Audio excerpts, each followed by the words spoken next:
what's going on, everybody? How are you? It's Eddie Trunk here, along with my pals Don Jameson and Jim Florentine, and welcome to our second test show, if you will, of That Rocks. We wanted to drop in with everybody and offer a huge, sincere thanks for the excitement for this show ever since we announced it. We have a massive army of press people and agents and managers that are all behind this, working behind the scenes, and they're all blown away by the stats. No, we're just three idiots that put it on our social media, and it blew up. And we thank you all for that. So we wanted to drop by and say thanks, and also give you a big announcement about when the show is actually officially going to be launching, because as entertaining as the last video is, and this one will be, this is actually not the show. This is just the appetizer portion, right, Don? Exactly. And Eddie, I don't know how this got in here, but I don't think you're allowed to say that. No, you're right. I had so many people come up to me, what was it, Friday night, Saturday night up in North Jersey for at the Tuck Smith, Jared James Nichols show, and they're like, "Oh, great first episode." And I'm like, "No, that's not even the show yet." But thank you so much. And people of all ages were coming up, and people our age with their kids were coming up, and they had watched it together. So the response has been amazing, man. Yeah, I was just up in Canada, in Toronto, and people were really excited about it because that metal show wasn't on in Toronto, in Canada, when we were on the air. So they would bootleg it sometimes, on a satellite if they had like a satellite dish. So they're excited that we're going to be doing this thing live on YouTube. So. And I've already been contacted by a lot of artists who have hit me up and been like, "Hey, I want to come on. So that's kind of like what I talked about in the last video, where Don was like, well, because for people that don't know, on our old show, I booked about 98%, well, maybe about 95% of the guests myself. And it was part of my job, actually. And Don's like, well, you got to do this show. Like I said, I don't think I'm going to have to, because I think this is just going to book itself. Honestly, and I said this to you guys earlier, it's going to more be about, who we have time for and who we can get in the shows that we do every week. So, I'm excited. I'm glad that people are excited to see the three of us together again. Like we said last time, we were friends before we did the old show. We've been friends ever since, and we've been asked nonstop about doing something together. And again, we'll stress to everybody, this is not our previous show. It is not in any way our previous show, or going to be, and we're not going to put out expectations for people to think that it is. It's the three of us getting together every week.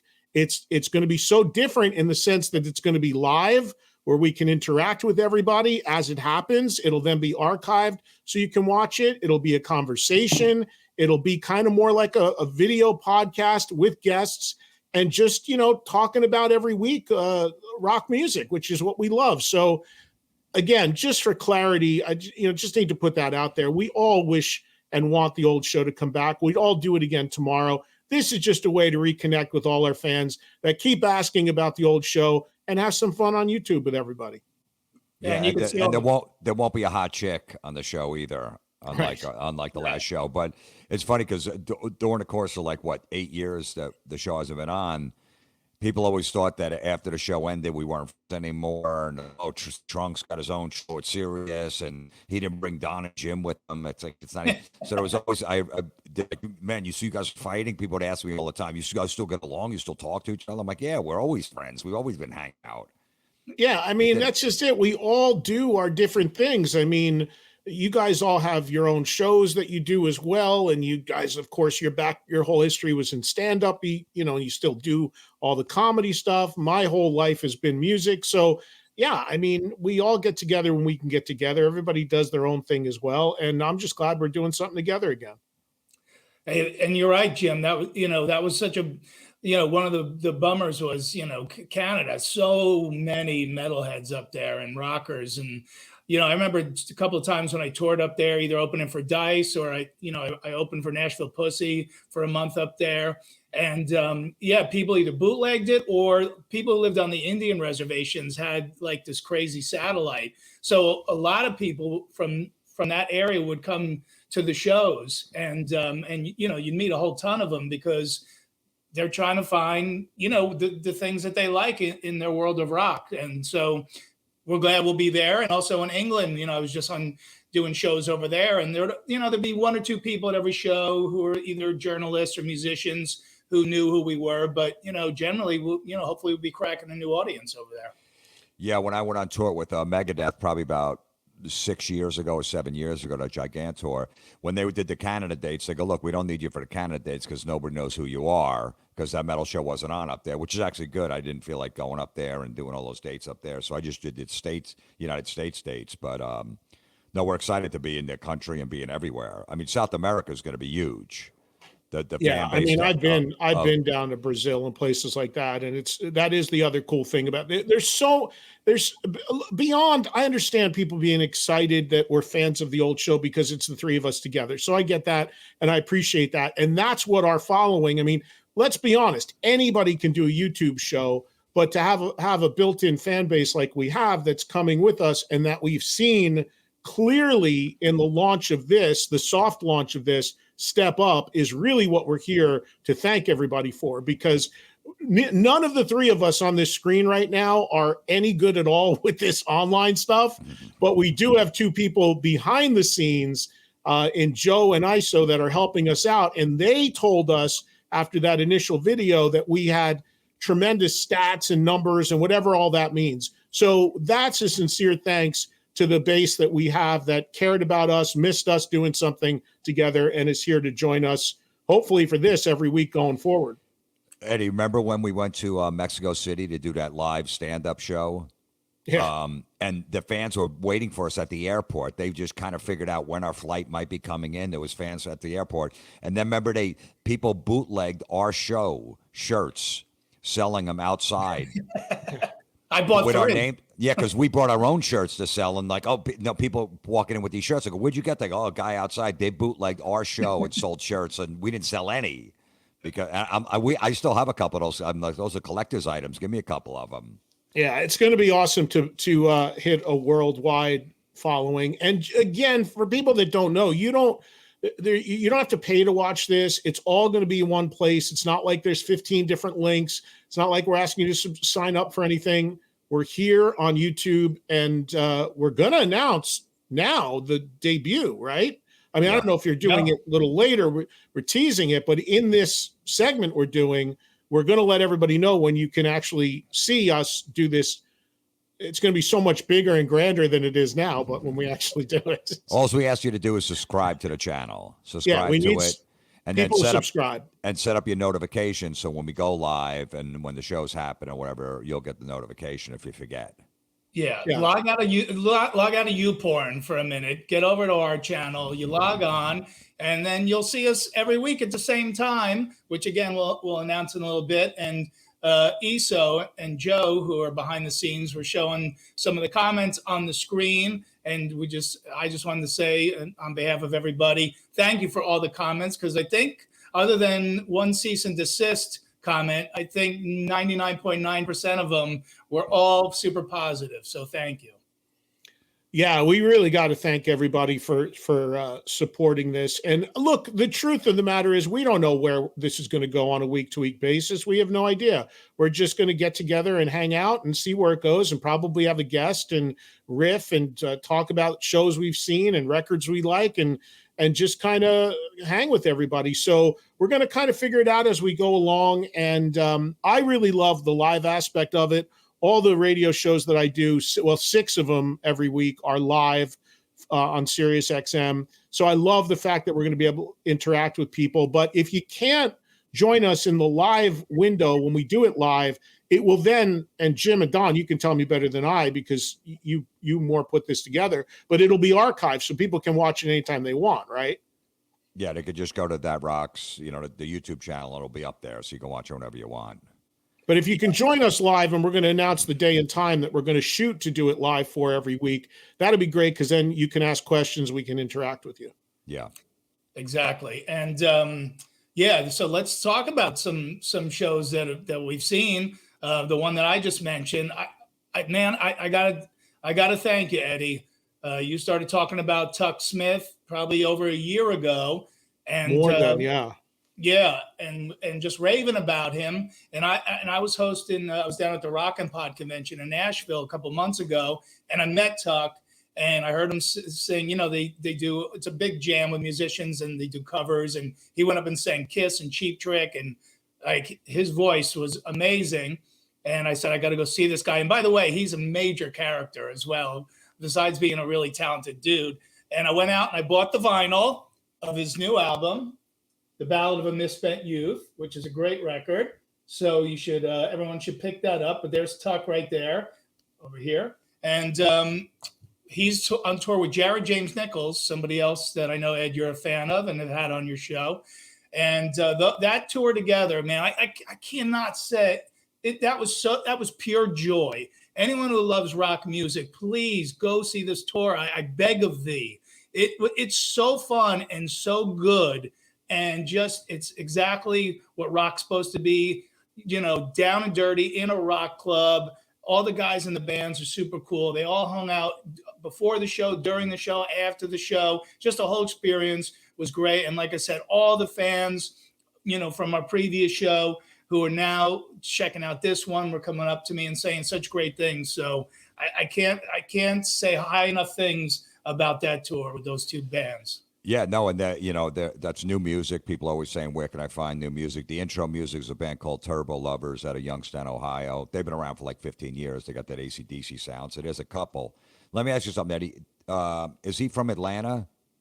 Yeah, so Tuck was originally in a band called The Biters. The Biters, and they put out a couple records. And so my story with both of those artists, because I love them both, is Jared I first saw play live. He's originally from Wisconsin. And I originally saw him play live about 10 years ago. Our friend Jay Rustin took me to see him in this club. There was like 5 people there in the Valley in LA.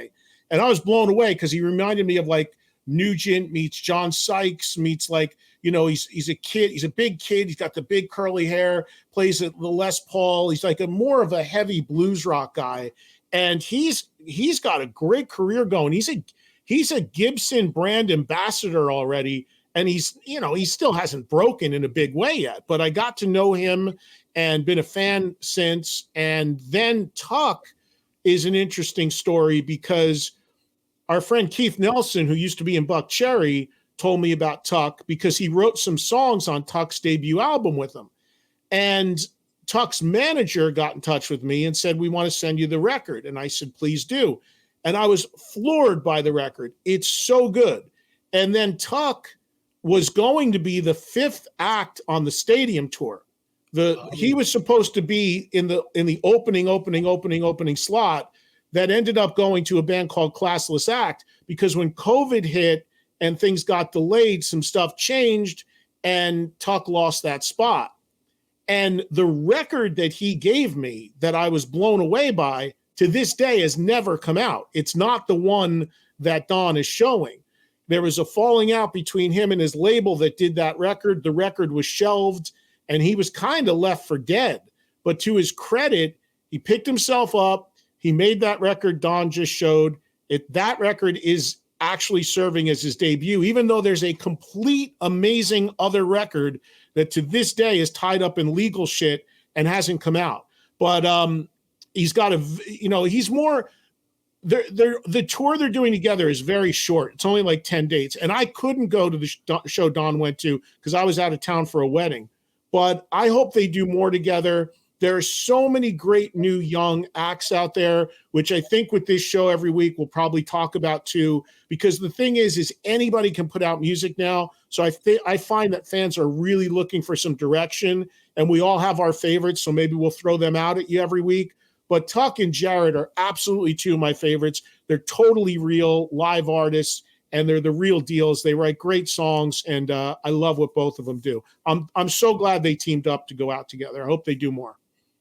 Yeah, and they're very different. I mean, you know, Tuck is more Cheap Trick, Thin Lizzy, Kiss, and Jared's more Mountain, Body by Zakk Wylde, Hair by Dee Snider.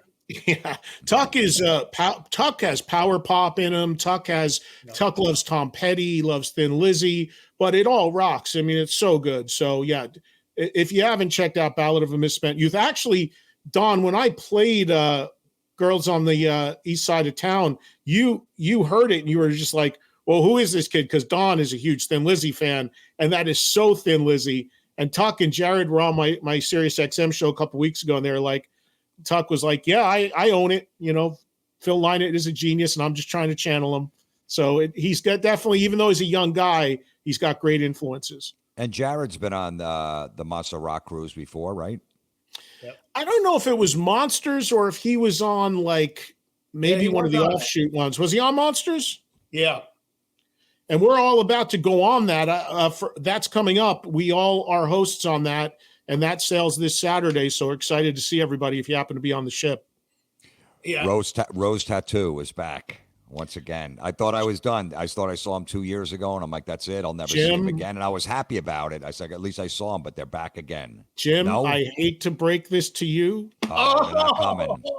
Breaking news, folks. I am not going to say this officially, but I'm hearing rumblings that maybe not. Because, when I saw the lineup of Saxon and Rose Tattoo, which was, a few years back was the same one, and Biff and Angry Anderson were hanging out. I got a picture with both of them, which is like, my crown jewel. And now you're telling me that they might not make it.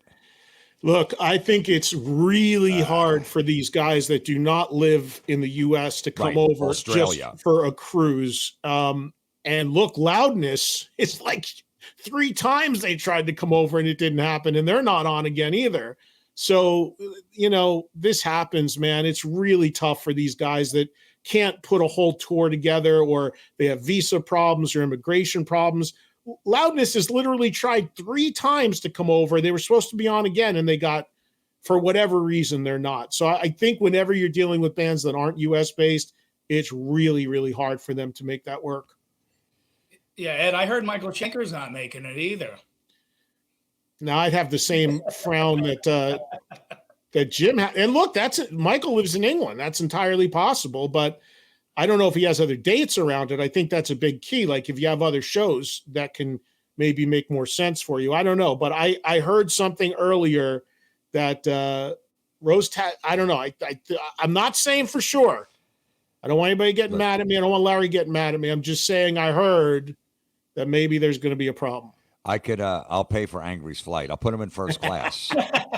Well, he's small, so he's fine with economy plus. I know. His feet probably won't touch the ground, but goddamn were they good, man. Finally seen him after all those years. You can get away with emergency exit row for him. I think he'll be all right. I know. And Mark Evans on bass. Yep. Phenomenal. Yeah, they were really good. But hopefully, well, you know what? I saw them at their peak. For me, they were amazing, the 2 shows I saw them. So if they don't come, they don't come. And Ronnie, who plays guitar now in Faster Pussycat, who's from there, Australia, was actually playing in Rose Tattoo. So there's some stuff going on that I heard about today. So across all those fronts, but all these bands have to, they all have their various challenges. We'll leave it at that. Well, the only ones that I need to 100% make it are Queensryche and Winger, because we got Red Beach and Todd Latore both doing stand-up comedy for the first time on our Punchlines and Backlines shows that Jim, myself, Courtney, and Izzy will be doing. So I'm looking forward to that, man. We've been working on their material with them, and I think they're both ready to go. But both guys are going to be very different, but both are super funny dudes, and we'll see how it goes. Yeah, Todd came out to my comedy show in Tampa a few months back and stuff. He told me, he's interested in the stand-up. He might be doing it on the cruise and all that. So I'm excited to work with him and see what he does. He's a good dude. So just for people to know, so this is a Jared James Nichols little replica guitar right here. It's pretty cool. And this is his latest record right here that you guys can check out since we were talking about it. I don't have the physical on. I have Tuck's record somewhere as well. But also you were talking about Winger. I got copies of these records. I could show them. I just don't know where they are in here. But Winger's new album is really good. It didn't come out yet. It's called 7. Yeah. That's killer. You know what? I just got this. We got to give this a shout out to our old friend DC. I had him on my Sirius XM show yesterday. Box set for Good to Be Bad called Still Good to Be Bad, which is remixes and extras and DVDs and all of that. There's even an interview I did with him back in 08 that he put in there on Blu-ray, which I've not seen. I completely forgot about. So there's a lot of, like, Don is really into vinyl, as you'll find out. I'm still super into CDs.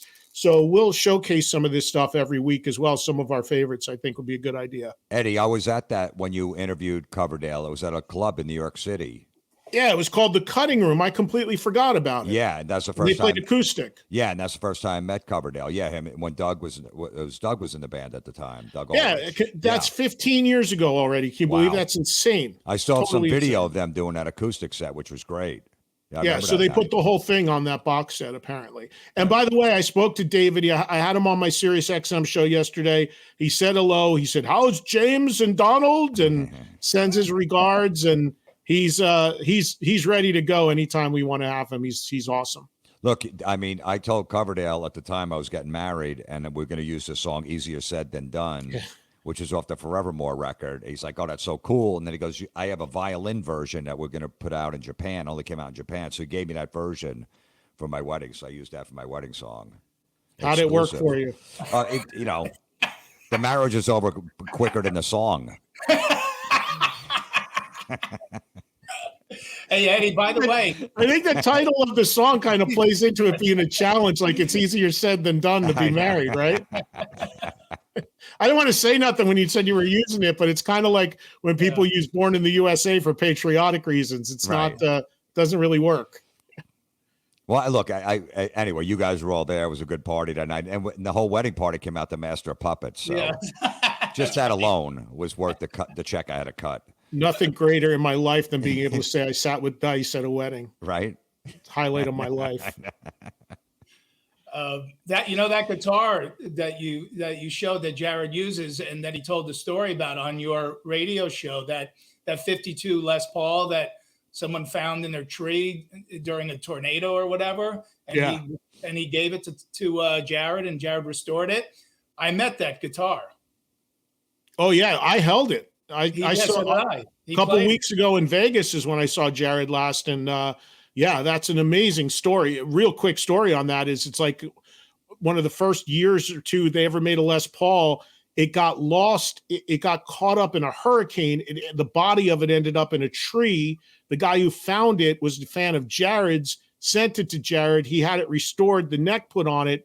It's like this super vintage Les Paul. And Gibson wanted to put it, Jared said, in their museum or something. And Jared said, no, this deserves to be played. And he actually takes it on the road and plays it. That's how we got to see it. That's pretty cool. Yeah, it's really cool. So should we do a reveal here? Yeah, let's make the announcement. Or let me just shout out some other bands. The bands I just did some shows with in England, because you'll never see, unfortunately, this lineup in the States, but Black Star Riders, Michael Monroe, and Phil Campbell and the Bastard Sons. Jim, I'm like you. If I could afford to fly all those guys over here and pay them to do shows, I would do it. That lineup, those shows were so unbelievable. We toured in the north of England, and I just every night watching all those bands. Scott Gorham back with Black Star for their 10th anniversary. How do you say his name again? Gorham. Did they do any Thin Lizzy songs? Yeah, they did. Well, they did Jailbreak, and they did Don't Believe a Word. Wow, okay. Wait, so Scott Gorham played with them again? Yep. Oh, wow, that's cool. So great, hanging out every night with Scott, after the shows and hearing a million Thin Lizzy stories, which is always amazing. But just that those bands, they're born out of other bands that we love so much. And so, it was worth repeating that these bands are out there. If you love Thin Lizzy, Black Star Riders carries that flag. If you love Hanoi Rocks, Michael Monroe is incredible. And of course, Phil Campbell from Motorhead. There never will be another Motorhead. That one I can say for sure. I knew when Mick Mars said Motley Crue was done, I knew that it wasn't happening. But Motorhead you'll never see them again. And Phil's actually got a band with his actual sons. He's got like the most musical jizz in rock and roll. So As long as he can get his wife pregnant, he'll always have a band to play in. Well, Mick Mars said on that metal show famously that Motley Crue would never come back, but what he didn't know at the time is it was done just for him, not for the rest of the band, apparently. Right? Yeah, I just recently saw that clip. It was floating around because of the whole Motley controversy and him saying absolutely not. Don's like, I'll bet you. He goes, okay, I'll bet you. We're not doing it. Yeah. 3 tickets for the world, he said. We love Mick, and when we had him on the TV show, it was great. And it sucks that this whole thing is going on, and we might get into that at some point, but it's yet to be resolved, and who knows what's going to happen. But Don, what you were talking about bands not being functional, but there's still a version out there to go see. The other one I'd throw into that mix, who just has some dates coming up, is Tom Kiefer, because people all the time ask about Cinderella. And yeah, it'd be great if Cinderella did something again. But if you want to hear Cinderella songs, go see Tom. He wrote them all. He sang them all. He played guitar on almost all of them. And he's out there killing with his own band with great musicians in it. And like 70% of his set is Cinderella songs. So, I mean, you know, in the absence of that band, the best thing you're going to do is see Tom solo. And he's got a couple great records of his own out there as well. So, yeah, I find that a lot. There's a lot of fans. Like, I went crazy on the air a couple weeks ago on my radio show. Somebody called up and said, "Hey, Eddie, does Vinny Appice still play drums?" Vinny's in like 15 bands. He just joined 3 more while we were on. The new Last in Line record just came out. The guy's like, "Well, I really haven't listened to him since like the Dio albums." I'm like, what? Like, so these guys are all out there. They all would love and need your support for their music and their shows. We'll direct you as best we can, but Google is your friend. If you claim you're a fan, a big fan of someone, there is literally no reason at all to not know what that artist is doing. If they're touring, if they're making music, there is zero reason. Everybody knows. It became like a thing a couple of years ago. Somebody called my radio show and said, "Whatever happened to Michael Sweet?" And I lost my mind on the air.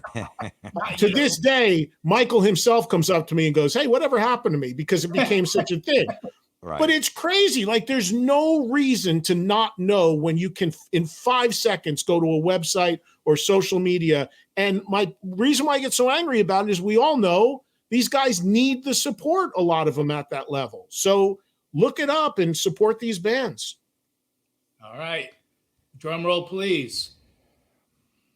Perfect. Jim, do you want to give? We got as good of effects as the last show. And by the way, I was just thinking about it. I understand that my camera sucks, and I'm going to try to get that together before we officially launch, because I'm very grainy. But then again, I'm thinking about it. Maybe it's better just to keep it like this. I don't think I need any more clarity in my face. So I think I'm good, maybe. It looks like the premiere date, it's definitely going to be Wednesday, May 10th, 7 p.m. Eastern Standard Time. And it'll be every Wednesday at 7 p.m. Eastern Standard Time. Live show. We're going to shoot. We all have crazy schedules, but we are going to make every attempt to consistently do a live show at that time. We'll see what happens as we go. There might be sometimes you get 2 of us instead of 3 if it's impossible. I don't know if we'll ever have to move the date if something hits, but we're going to do our best to deliver for you every week at that time consistently. Yeah. And if for some reason we can't, something comes up, if you guys got the notifications, it'll notify you if we're doing it on a Tuesday or a Thursday instead or whatever. We'll try to tell you. We'll put it on our social media, but pretty much we're sticking every Wednesday, 7 p.m. Eastern Standard Time. So put it May 10th on your calendar, 7 p.m. Eastern Time, and then you'll actually see a show with some segments and things like that. But this has been a lot of fun. The 3 of us doing this again, just shooting the shit like this and getting pumped up like you guys are. Yeah. So whatever time zone you're in, hopefully you can join us live. Obviously, if you're on the West Coast, it's 4:00, and I know people work, and then just watch the replay. But otherwise, sit at your desk and knock off your last hour at work at 4:00. Mm-hmm. If you get out at 5, watching us 3 idiots. But anyway, we also had to keep in mind, obviously, like we are excited to be able to have people watching in the UK and other parts of the country, of the world. So the time conversion wise, it was the best time that kind of worked for everybody, but we know it won't work for everyone, but it will be archived so you can go watch it whenever you want. Yeah. But try to join us live if you can. And subscribe. Like Jim said, the best thing you can do is subscribe so that we can get you those notices if something shifts or changes and you're on board with everything. And it's just easy as a click to subscribe. Beautiful. All right. I think we're done, right? That's it. Maybe hit all our social media so people can keep up with us that way. At Eddie Trunk. I got an Instagram, Twitter, Facebook page. Jim? Yeah, Mr. Jim Florentine on Twitter and Jim Florentine on Instagram and Facebook too. At Real Don Jameson on Twitter and Don Jameson Official on Instagram and Facebook. We don't have any fancy we're out of here thing at the end, so. We're a work in progress. Yeah, we saved that for the opening show. There we go. We'll come up with something by then. Your minds are going to be blown. Wait until you see what happens on May 10th. It's going to be so different than what you just saw. It's going to be unbelievable. Scorsese's coming in to direct it. Yeah, let's do it.